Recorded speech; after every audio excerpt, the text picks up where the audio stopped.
नमस्कार, सभी का स्वागत है एक बार फिर से।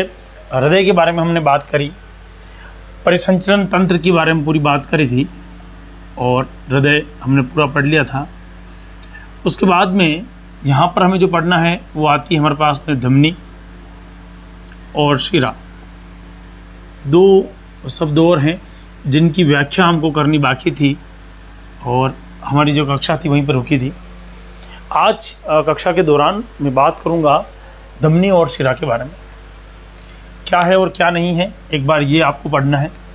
साथ ही साथ में कुछ लोगों ने जो रीट के विद्यार्थी है उन्होंने भी और जो लैब असिस्टेंट है उन्होंने भी कहा है कि सर जो 10वीं कक्षा का जो आप अध्ययन करवाते हैं, जो 10वीं के विद्यार्थी है उनको मान करके ऐसा मानिए कि हम 10वीं के विद्यार्थी ही हैं और हमको एक 10वीं के साथ में भी आप समझाइए। तो मेरा विचार यही है कि जो हमने हृदय पढ़ा है या परिसंचरण तंत्र पूरा पढ़ा है उसको 10वीं की जो किताब है उसके आधार पर एक बार आपको वापस रिवीजन करवा दें। लगे हाथ रिवीजन भी हो जाएगा और 10वीं में कोई चीज़ छूट गई होगी तो वो भी आप लोगों को समझ में आ जाएगी। यानी अगली जो कक्षा होगी वो 10वीं पे पूर्ण रूप से आधारित होगी। साथ ही साथ में फिर मैंने भी विचार यही किया कि 12वीं कक्षा के आधार पर भी क्यों ना अपन एक बार रिवीजन कर लें। अपन ने जो पढ़ा, आपने और हमने जो मिलकर पढ़ा है वो किसके आधार पर पढ़ा है? वो हमने रीट के आधार पर, सेकंड ग्रेड के आधार पर और फर्स्ट ग्रेड के आधार पर पढ़ा है। प्रयोगशाला सहायक भी उसमें से एक है। लेकिन 10वीं में किस तरह से लिखा गया है, क्या लैंग्वेज है उनकी लिखने की, क्या प्रश्न बन सकता है, एक एक पॉइंट वहाँ से उठा लेते हैं। और जो 12वीं कक्षा है उनमें भी एक एक लाइन से लाइन हम उठा लेते हैं। उनका कहना है कि जैसे कुछ विद्यार्थी ऐसे होते हैं जिनको 10वीं किताब अगर कह दिया है तो 10वीं की लाइन से लाइन चाहिए। ठीक बात है, आपको हम कोशिश करेंगे कि 10वीं और 12वीं की लाइन से लाइन जो किताब के अंदर एक एक लाइन दे रखी है वहाँ से हम अध्ययन करवाएं ताकि आपका कोई भी पॉइंट छूटे नहीं। अच्छी बात है, आपकी इस बात को हमने हमारे जो नोटबुक है उसमें जोड़ लिया है। अब आज का अध्ययन देखते हैं हम क्या पढ़ रहे थे। हृदय चल रहा था, धमनी और शिरा की हम बात कर रहे थे। जब शब्द आता है धमनी, हमको पता है हमेशा कैसा रक्त होगा, हमेशा शुद्ध रक्त होगा, शुद्ध रक्त। धमनी कहीं पर भी आए कैसा रक्त होगा, शुद्ध रक्त होगा। लेकिन यहाँ पर क्या आ जाएगा, अपवाद। फफुसीय जो धमनी होती है उसमें अशुद्ध रक्त होता है। दूसरी बात, धमनी हमेशा क्या करती है, रक्त को हृदय से शरीर की ओर ले जाती है। यानी कि हमारे अगर धमनी की बात करूं तो हृदय से रक्त कहाँ जाएगा, शरीर की तरफ जाएगा। अगर ये आपका हृदय है तो इससे शरीर की तरफ भेजने का काम कौन करेगा, तो धमनी करेगी। ये बात आप लोगों को ध्यान होनी चाहिए, ये पॉइंट महत्वपूर्ण है। तो ये बात मैंने आप लोगों के लिए रखी। अगला पॉइंट हम अगर देखते हैं हमारे पास में जो तीसरा पॉइंट है वो आएगा धमनी और क्या होती है। तो धमनी की जो व्यास है अपेक्षाकृत क्या होगा, कम होगा। देखो व्यास का मतलब क्या है, डायमीटर का मतलब क्या है। देखिए ये आपका धमनी है, ये अब आपको सर ये गोल कैसे धमनी, मान लो ये कोई धमनी थी, हमने क्या किया, इसका टीएस काट के देखा ऐसे, तो आपको गोल ही दिखाई देगा, ये वाला भाग तो गोल ही होगा। तो इसका जो ये वाला अंदर वाला भाग है यानी इसकी जो दीवारें हैं वो काफ़ी मोटी है। ये बात समझ में आ गई। आपने 2-3 तरह के पाइप देखे होंगे। एक ऐसे पाइप होते हैं पानी के जो पतले होते हैं, उसमें पानी की मात्रा ज़्यादा प्रवेश कर सकती है लेकिन वो ज़्यादा प्रेशर को झेल नहीं सकते हैं, फट जाते हैं, है ना, नॉर्मल बिल्कुल पतले से पाइप।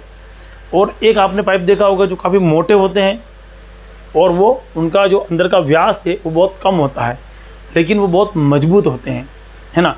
जैसे कि आपके पानी के लिए जो बोरवेल होते हैं उनके अंदर जो काले कलर के पाइप होते हैं उनके व्यास देखा होगा आपने, अपेक्षाकृत होता वो भी 1 इंची का ही है लेकिन अंदर की तरफ क्योंकि पानी का प्रेशर बहुत ज़्यादा है इसलिए वो काफ़ी मोटे बने होते हैं।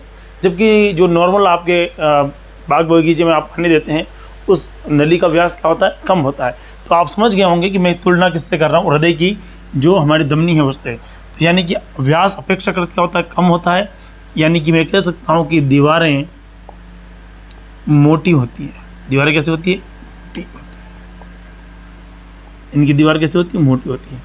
क्या नहीं होता है इनमें, अगर मैं बात करूं तो इनमें कपाट नहीं होता, कपाट या सेप्टा नहीं होता। देखिए, अगर मान लो ये एक बिल्डिंग है और इस बिल्डिंग में इस तरह से सीढ़ियां बनी हुई है, अगर और कल्पना करो कि इस सीढ़ी में आप चढ़ रहे हो और अचानक से किसी व्यक्ति ने आपके ऊपर आक्रमण कर दिया या कोई आतंकवादी आ गए, ऐसी कोई परिस्थिति बन गई, क्या करोगे आप लोग? आप लोग इसके ऊपर चढ़ोगे, भागोगे। यहाँ पर हर एक फ्लोर पे जाके कमरे बने हुए हैं, first floor, second floor, third floor. जो लोग जिनकी स्पीड कम है वो थक जाएंगे और यहाँ पर थोड़ी देर आराम करेंगे, फिर वापस चढ़ेंगे, फिर थकेंगे, फिर आराम करेंगे। ऐसे उन लोगों के लिए जिनमें थकान हो जाएगी, एकदम से चढ़ नहीं पा रहे, सीधी सी बात, समझना बात को, एक एग्जाम्पल लेके समझ रहे। लेकिन अगर मान लो फौजी है, वो फटाफट चढ़ जाएगा, यानी उसका वेग क्या है, ज़्यादा है। तो उसी तरह से धमनी में जो भी रक्त बहता है, धमनी में हमेशा जो भी रक्त होगा वो शुद्ध होगा, और जो भी बहेगा वो रक्त क्या होगा, उनका प्रवाह अधिक होगा, तेज होगा। और जिसका प्रवाह अधिक होता है उसके लिए कपाट की आवश्यकता नहीं है। लेकिन जब हम शिरा की बात करेंगे तो बीच बीच में इस तरह से बीच बीच में कपाट होंगे। जैसे ही रक्त प्रवेश करेगा वो कपाट वापस क्या हो जाएंगे, बंद हो जाएंगे, है ना। इस तरह से कपाट होंगे। तो ऊपर की तरफ रक्त गया और जैसे नीचे आने लगेगा तो कपाट बंद हो जाएगा। ये किसमें होगा, शिरा में होगा, धमनी में नहीं होगा। क्लियर है? तो कपाट नहीं पाए जाते हैं। शुद्ध रक्त की हमने बात कर ली, है ना। हृदय से कहाँ जाएगा, हृदय से कहाँ जाएगा, आपका शरीर की ओर जाएगा। व्यास क्या होगा, अपेक्षाकृत कम होगा। दीवारें कैसी होगी भैया, मोटी होगी। कपाट इनके अंदर नहीं होगा। और एक और बात होती है, जो धमनियाँ होती हैं वो गहराई में होती है। अब आप कहोगे सर ये हाथों के ऊपर, कुछ धमनियाँ जो हैं वो उनकी गहराई अपेक्षाकृत कम होती है, बाकी अधिकांश धमनियाँ गहराई में होती है। जैसे कलाई की जो होती है वो धमनियाँ ऊपर की ओर होती है, लेकिन धमनियाँ कहाँ होगी, शरीर गहराई। गहराई का मतलब यूँ नहीं है कि खड्डा खोद दिया, गहराई का मतलब अंदर की तरफ, भीतर की तरफ है, कंकाल तंत्र के पास में। और रंग कैसा होता है इनका, रंग इनका लाल होता है। रंग कैसा होता है इनका, लाल होता है। तो आज हमने धमनियों के बारे में बात करी।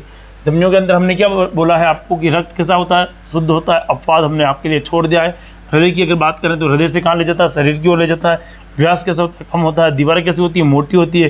कपाट इनके अंदर नहीं पाई जाता है। गहराई क्या होती है, शरीर की गहराई में पाई जाती है, गहराई में पाई जाती है। समझ में आ गई बात। और रंग कैसा होता है इनका, लाल होता है।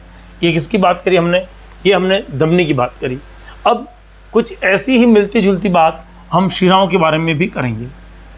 मिलती जुलती बात किसके लिए करेंगे, शिरा के लिए करेंगे। कलर चेंज कर लेता हूँ मार्कर का, ताकि आप लोगों को थोड़ा समझ में आ जाए। शिराएं देखिए, ये क्या हमेशा, तो लिखेंगे हमेशा, हमेशा अशुद्ध रक्त। मैं पहले समझा चुका हूँ अशुद्ध रक्त का मतलब क्या है, इसमें ऑक्सीजन नहीं है, है ना, या मात्रा कम है, तो अशुद्ध रक्त पाया जाता है। चलिए दूसरी बात, दूसरे पॉइंट की बात करते हैं। रक्त को हृदय से शिरा की शरीर की ओर लेके जाती है। ये क्या करेंगे, शरीर से रक्त हृदय की ओर लाती है ना। यहाँ पर ध्यान रखना, मैंने अशुद्ध रक्त लिखा है, फुफ्फुसी शिरा के अंदर शुद्ध रक्त पाया जाता है, वो अपवाद है, अपवाद।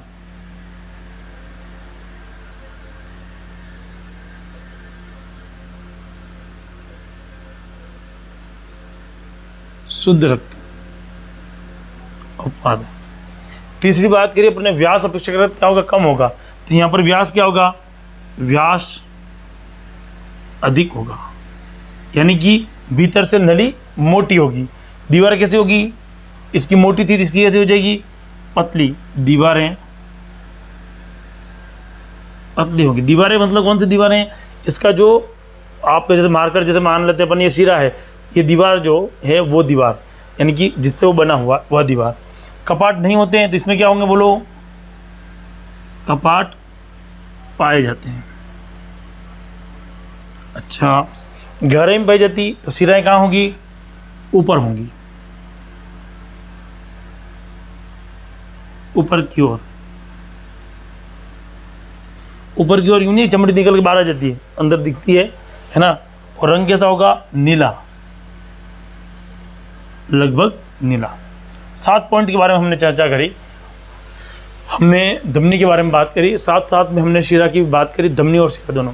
अब यहाँ पर एक पॉइंट आता है, सर धमनी और शिरा को तो हमने पढ़ लिया, पर रक्त जो है वो धमनी में से निकला, हृदय ने धमनी में फेंका, धमनी के माध्यम से गया तो आया तब सिरा में आ गया। ये क्या लॉजिक है, धमनी से सिरा के अंदर गया कैसे, इस चीज़ को भी हमें समझना है। एक बार आप इसका अगर स्क्रीनशॉट लेना चाहें तो ले लीजिए। चलिए,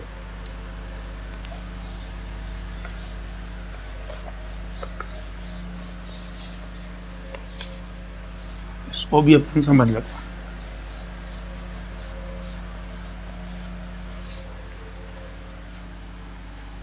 क्या कह रहा हूं मैं ये कह रहा हूं कि इधर से जो रक्त आया वो रक्त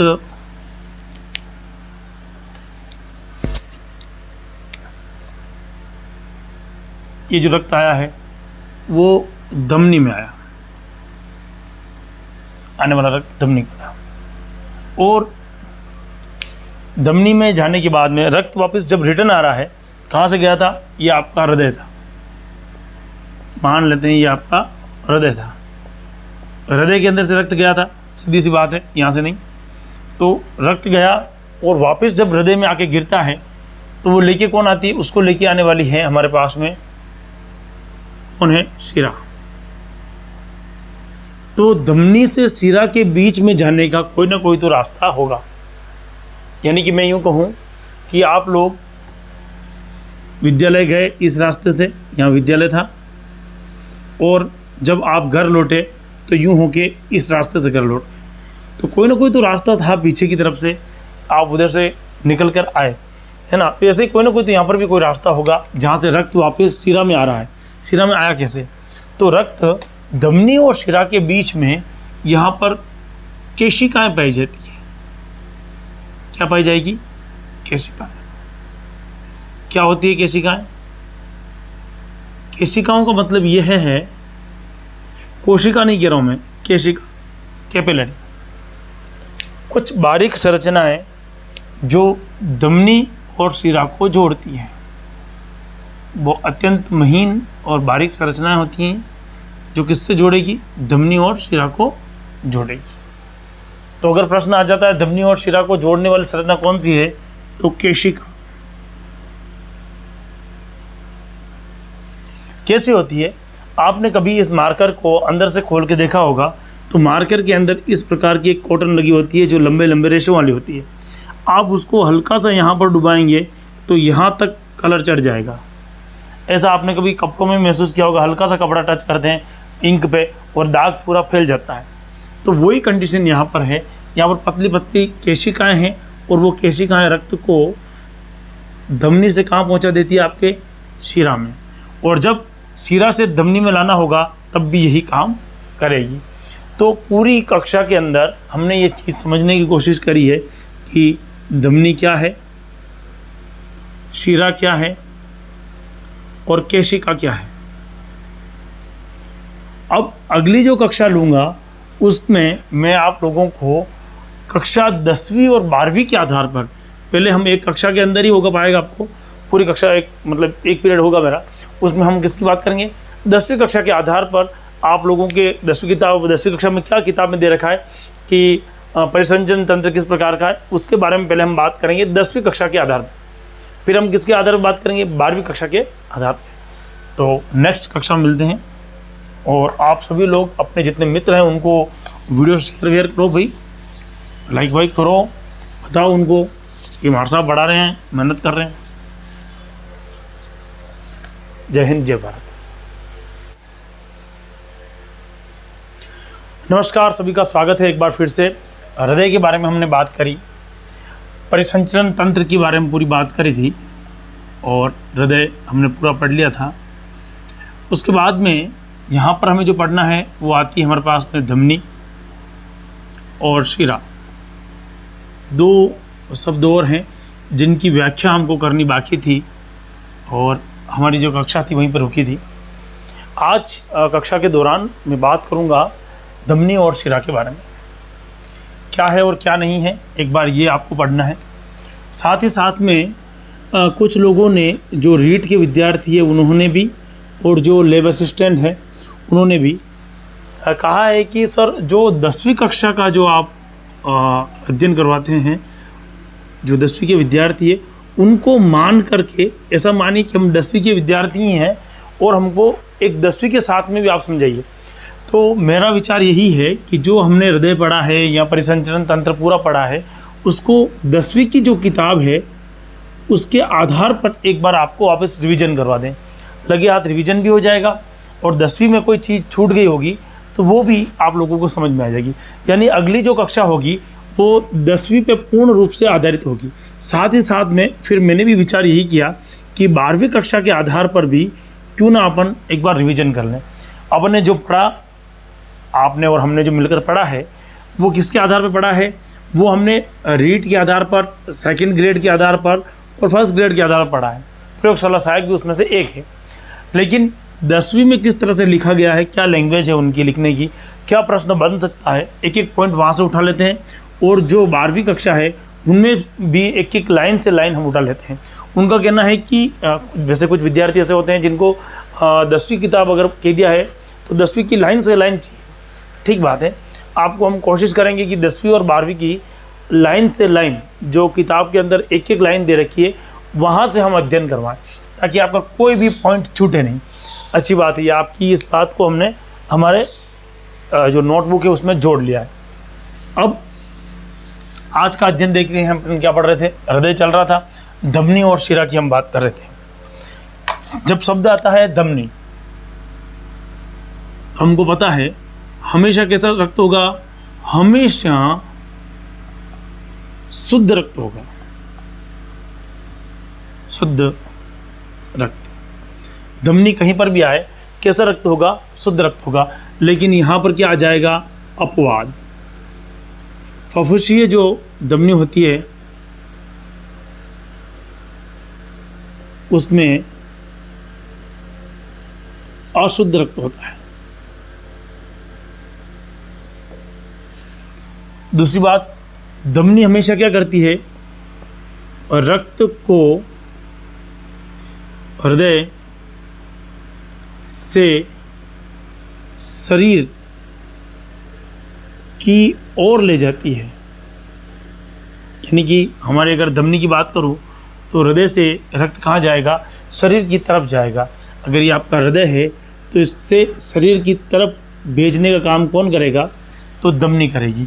ये बात आप लोगों को ध्यान होनी चाहिए, ये पॉइंट महत्वपूर्ण है। तो ये बात मैंने आप लोगों के लिए रखी। अगला पॉइंट हम अगर देखते हैं, हमारे पास में जो तीसरा पॉइंट है वो आएगा धमनी और क्या होती है।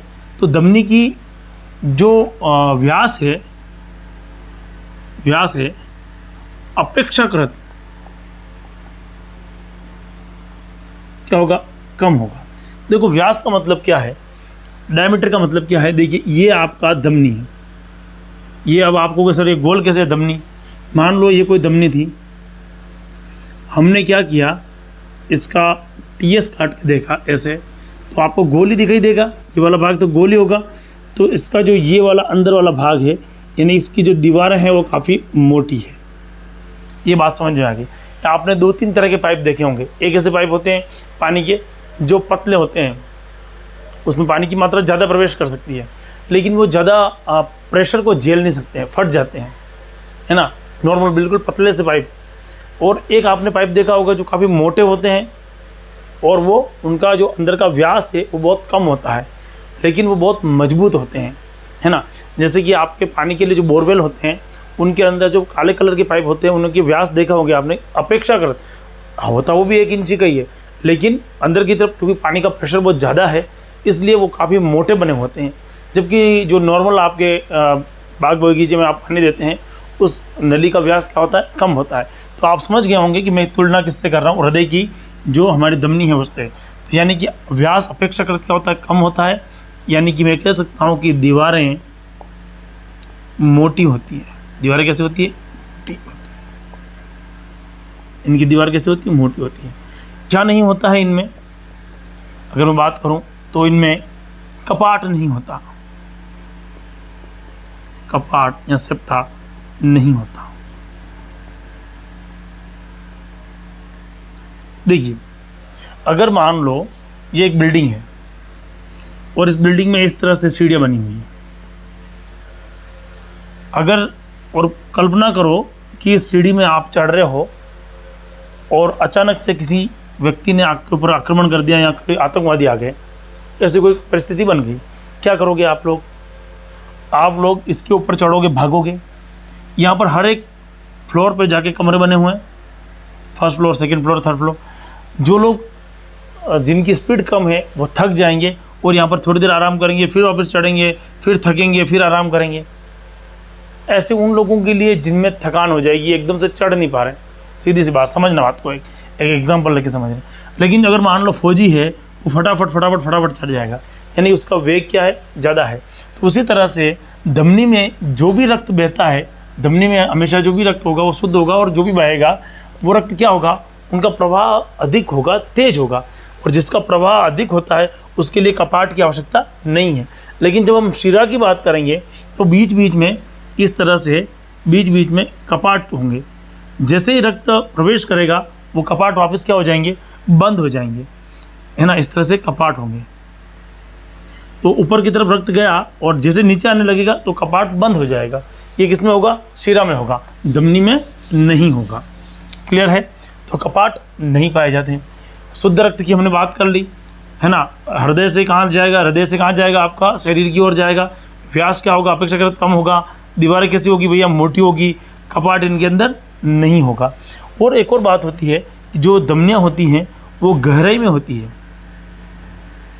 अब आप कहोगे सर ये हाथों के ऊपर, कुछ धमनियाँ जो हैं वो उनकी गहराई अपेक्षाकृत कम होती है, बाकी अधिकांश धमनियाँ गहराई में होती है। जैसे कलाई की जो होती है वो धमनियाँ ऊपर की ओर होती है, लेकिन धमनियाँ कहाँ होगी, शरीर गहराई। गहराई का मतलब यूँ नहीं है कि खड्डा खोद दिया, गहराई का मतलब अंदर की तरफ, भीतर की तरफ है, कंकाल तंत्र के पास में है। और रंग कैसा होता है इनका, रंग इनका लाल होता है। रंग कैसा होता है इनका, लाल होता है। तो आज हमने धमनियों के बारे में बात करी। धमनियों के अंदर हमने क्या बोला है आपको कि रक्त कैसा होता है, शुद्ध होता है। अपवाद हमने आपके लिए छोड़ दिया है। हृदय की अगर बात करें तो हृदय से कहाँ ले जाता है, शरीर की ओर ले जाता है। व्यास कैसा होता है, कम होता है। दीवारें कैसी होती है, मोटी होती है। कपाट इनके अंदर नहीं पाई जाता। गहराई क्या होती है, शरीर की गहराई में पाई जाती है, गहराई में पाई जाती है। समझ में आ गई बात। और रंग कैसा होता है इनका, लाल होता है। ये किसकी बात करी हमने, ये हमने धमनी की बात करी।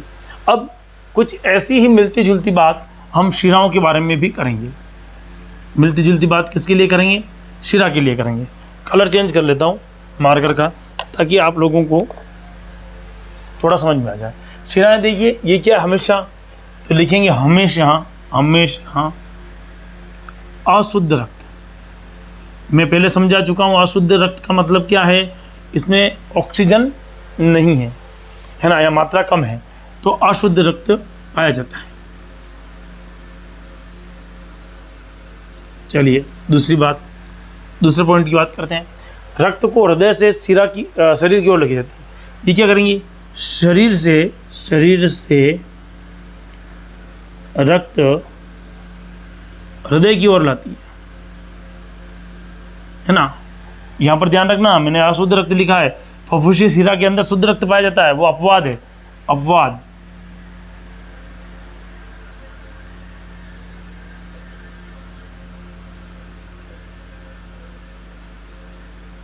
शुद्ध रक्त अपवाद।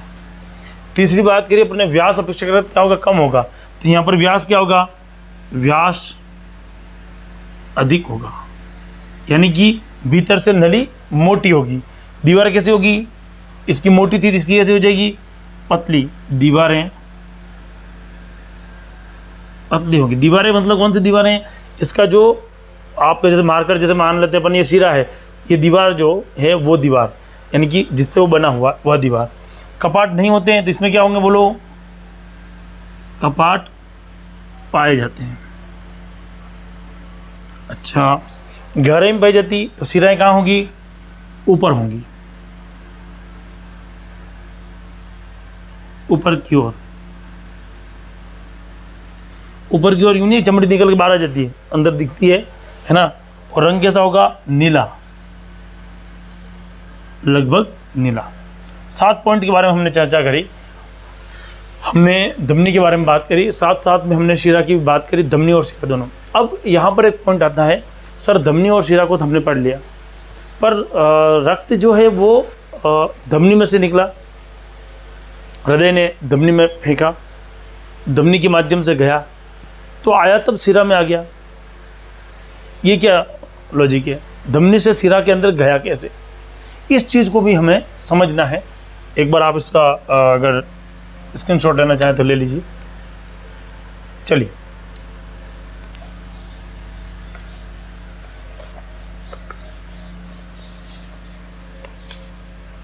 इसको भी अपन समझ लेते हैं।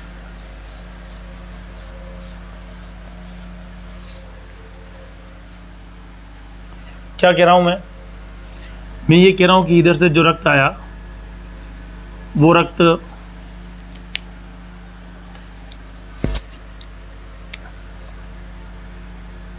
ये जो रक्त आया है वो धमनी में आया,